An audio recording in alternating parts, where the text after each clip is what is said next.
also say one of the benefits and promises of integration is that it's also supposed to address some of those structural issues. And one of the key structural barriers for sex workers is violence.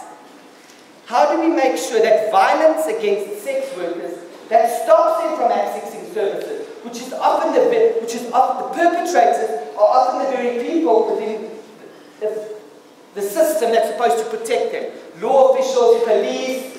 How do we make sure that that violence against sex workers is reduced?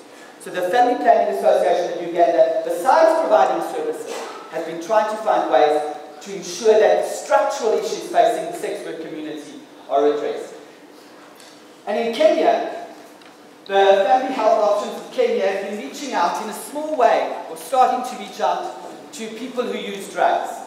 And so this is a way of saying, well, it's not only just around trying to say, let's make sure we have HIV services, STI services, but at that one-stop shop spirit, you have harm reduction approaches. We have needle and syringe exchange programs that are separate, but they're part of what a sexual and reproductive health community or HIV community should be doing if we're trying to address this in a destigmatized manner.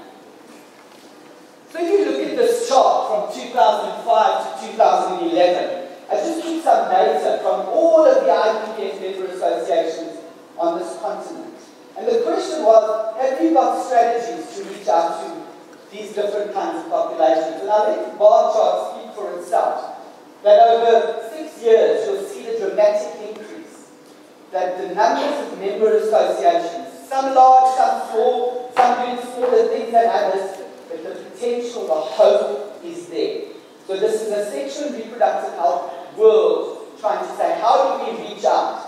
Not just providing HIV services, but reaching out to populations that have predominantly been neglected or often seen just as focuses from an HIV perspective. And from all the communities we work with, that's the biggest complaint.